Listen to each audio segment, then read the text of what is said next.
Other things that monitoring the patient ventilator interactions. Okay, all will asynchrony or dysynchrony, all will comes under patient ventilator interactions. Okay, so if you see that why the patient will have, why you have to monitor the patient ventilator interactions. There is, if you see here, all modern ventilators will have the three waveforms. It's a pressure time scalar, or flow time scalar, or volume time scalar. Why we having these monitors? Monitors all our modern ventilators, because these monitors will give idea about what is going on the patient's lung. If I matching the patient's demand, okay, if a patient need some amount of flow, if I deliver to that, if my ventilator settings to reach the patient's target or not, if any change in that, if not meeting the patient's demand, I can get this information from the patient's ventilator waveform. Okay, so that is, you have to see that there is three things are there. One is something is called patient ventilator interaction, which comes under three class. First thing is a synchrony. The synchrony means that is a patient's PMUS and PVent start and end same time. Okay, all our modern ventilators allow the patient to take a spontaneous breath. Okay, if the patient on assisted ventilation, they need something is around 12 centimeter water of pressure. Okay, if it's 12 centimeter water of pressure to for the adequate ventilation. Okay, if example my patient, sometimes patient will take a 5, the remaining 7 centimeter will be take a patient's ventilator. Will patient ventilator will deliver a remaining 7 centimeter. Okay, if the example you have to be, this PMUS is a patient's respiratory effort. The P-vent is a what I give on through the what ventilator delivers to the patient. Okay, for example, the PMUS and P-vent should start and end at the same time. Okay, if example my patient on inspiratory phase, the ventilator is on the expiratory phase, what will happen? There will be a lot of asynchrony or dysynchrony will occur. Okay, the synchrony means something that there is a PMUS, the patient respiratory effort. The P-vent is what ventilator delivers to the patient, start and end at the same time, which means called synchrony. Okay, so how do I know the PMUS and P-vent or start and at the same time? For that I have to continuously monitor the patient's spontaneous breathing effort by the, we need a esophageal pressure or Nava catheter normally. Okay, so if example there is one signal is absent, if example patient not taking a spontaneous breath, ventilator will give, it's called, it's a false trigger. Okay, the P-vent without spontaneous patient's P-vent without PMUS, it's called false trigger.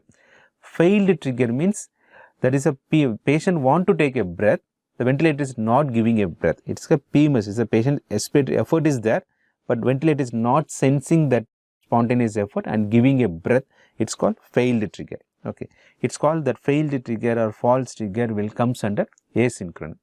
What is something is called dysynchrony, which means that the PMUS and P-vent start at the end at the different times. Something is called early trigger and early cycle means the P-vent before PMUS. Late trigger, late cycle means the P-vent before PMUS. Okay, late trigger and late cycle means the P-vent after the PMUS. Okay, so we will see here first trigger, the normally that is the red one is the patient's spontaneous effort. We are monitoring through the esophageal pressure catheter. This is a pressure time scalar, this is a flow time scalar, this is a volume time scalar. Okay, see here the patient taking a spontaneous effort, the ventilator also giving a breath. Okay, there is a some normal delay will be there, it's acceptable 100 milliseconds.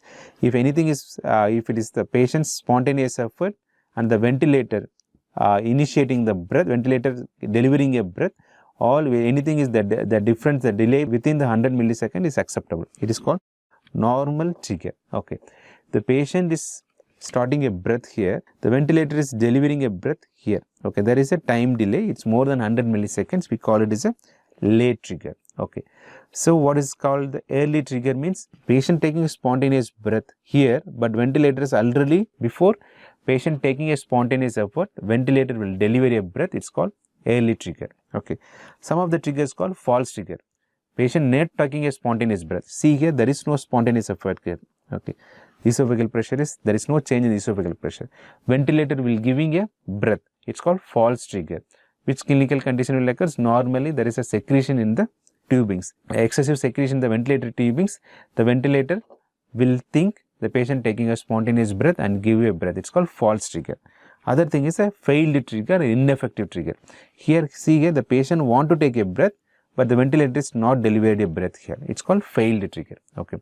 Normal trigger means patient want to take a breath and ventilator is giving a breath.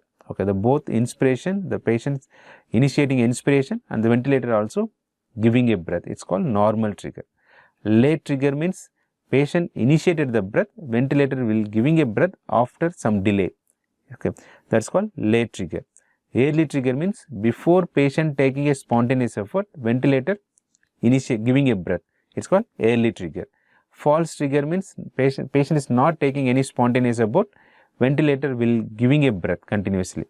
It's a false trigger. Failed trigger means patient initiating a breath, the ventilator is not sensing, not giving a breath. It's called a failed trigger. Okay.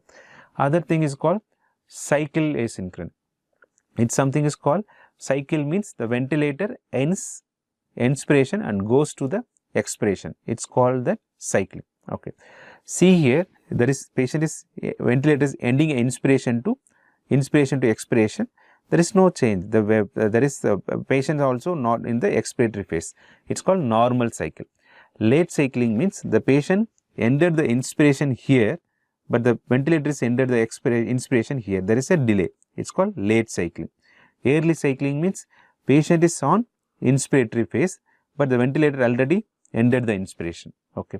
So, it is called early cycling. Okay. So, all these things we can get from the ventilator monitoring, ventilator waveforms. We can optimize the ventilator settings.